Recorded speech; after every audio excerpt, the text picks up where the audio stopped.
Salam God Lovers, mari pagi ini hampiri tahta kudus Tuhan. Bawa hidupmu, bawa hatimu untuk memuji memuliakan Tuhan.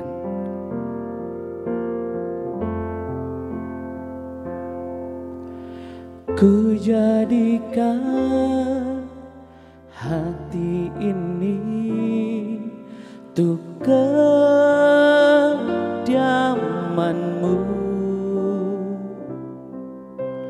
Ku serahkan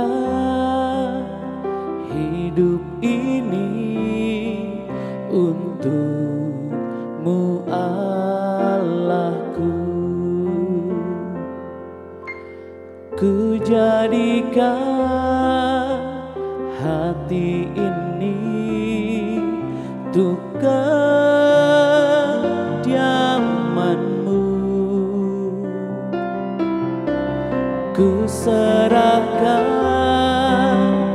hidup ini untukmu Allahku.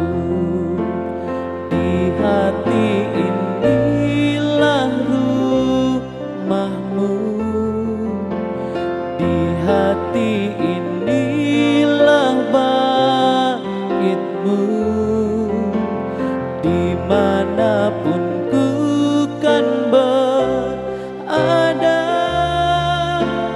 senantiasa kau pun ada. Di hati inilah rumahmu,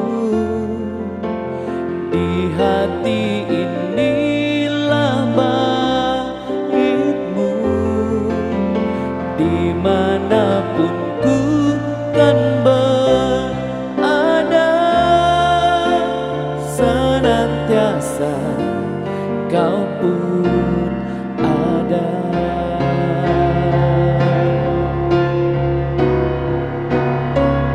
Hati inilah rumahmu,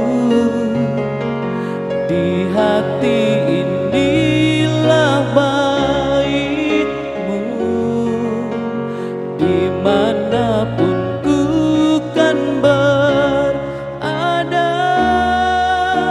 senantiasa kau pun ada.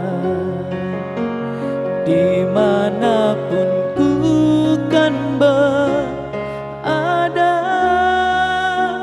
senantiasa kau pun ada.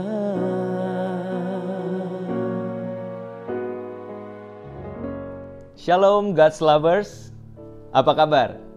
Jumpa lagi bersama saya Randy Chandradinata di dalam program Words from Heaven.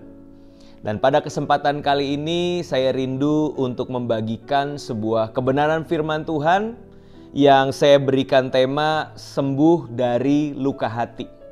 Sembuh dari luka hati. Dan selama beberapa pertemuan ke depan kita akan membahas seperti apa sih luka hati itu dan bagaimana caranya kita sebagai anak-anak Tuhan bisa sembuh dan bisa pulih dari hati yang terluka.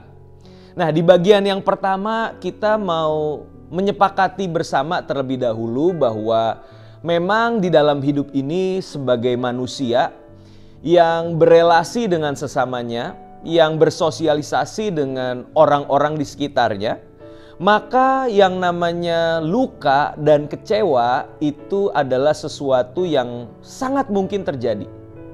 Ketika seseorang bersosialisasi, berelasi dengan sesamanya, mungkin itu adalah orang-orang yang dekat dengan kita, bisa jadi pasangan hidup, suami, istri, anak-anak, orang tua, sanak saudara, juga mungkin teman di sekolah, sahabat, teman di tempat kerja, bahkan rekan di dalam pelayanan. Suka tidak suka, kita perlu menyepakati bahwa di dalam yang namanya relasi itu pasti ada potensi gesekan.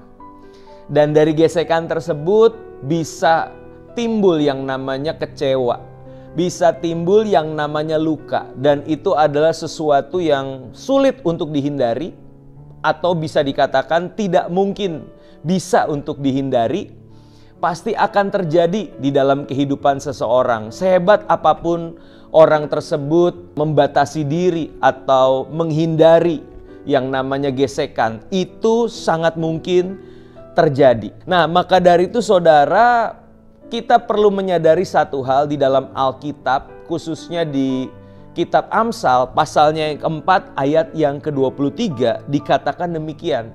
Jagalah hatimu dengan segala kewaspadaan, karena dari situlah terpancar kehidupan. Jagalah hatimu dengan segala kewaspadaan, karena dari hati kitalah di situ terpancar kehidupan. Saudara, kita tidak punya kuasa, kita tidak punya kemampuan untuk mengontrol bagaimana orang bersikap, berperilaku, berkata-kata terhadap kita. Kita tidak punya kuasa akan hal itu. Namun sebaliknya kita itu punya kuasa untuk mengontrol, memanage, menjaga hati kita. Jadi menjaga hati itu adalah tanggung jawab pribadi lepas pribadi. Kita tidak boleh melepaskan tanggung jawab itu terhadap orang lain. Sekalipun memang idealnya satu dengan yang lain itu saling menjaga hati ya, saling melindungi hati masing-masing. Tapi kan realitanya sebagai manusia yang telah jatuh ke dalam dosa, tinggal di dunia yang juga telah jatuh ke dalam dosa, maka yang terjadi realitanya bukan saling menjaga hati ya, tapi yang terjadi adalah saling melukai. Nah, maka dari itu saudara, penting bagi setiap kita untuk menyadari bahwa menjaga hati itu adalah tanggung jawab pribadiku.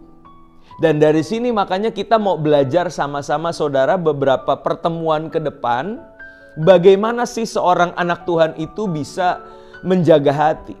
Tentunya firman Tuhan telah mengajarkan banyak hal kepada setiap kita. Bagaimana seorang anak Tuhan itu harus benar-benar bisa menjaga hatinya dari segala luka dan kecewa, kepahitan, kebencian yang mungkin timbul. Dan saya percaya berdasarkan anugerah Tuhan, pertolongan firman Tuhan, pimpinan Roh Kudus, maka saudara dan saya dimampukan oleh Tuhan untuk bisa pulih, bisa sembuh dari yang namanya luka hati. Ya, kita nantikan beberapa bagian ke depan kita akan belajar bersama-sama. Namun di bagian yang pertama ini izinkan saya untuk menutup dengan sebuah statement bahwa menjaga hati itu adalah tanggung jawab pribadi. Mari kita satu di dalam doa. Bapa dalam surga, kami sungguh berterima kasih Tuhan untuk setiap kebaikan Tuhan dalam kehidupan kami.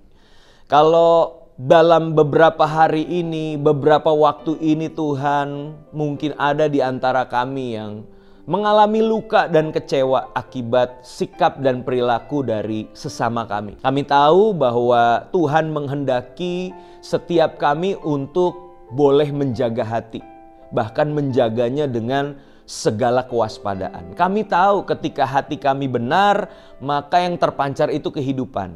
Tapi ketika hati kami penuh dengan luka dan kecewa dan kami tidak punya keinginan untuk pulih, maka sebaliknya yang mengalir dari hati kami adalah kebencian, kepahitan, dan pada akhirnya bisa merugikan diri sendiri maupun orang lain. Oleh karena itu Tuhan, biar kesempatan kali ini kami mau sama-sama bersepakat berdoa. Tuhan, kami rindu untuk pulih, kami rindu untuk sembuh.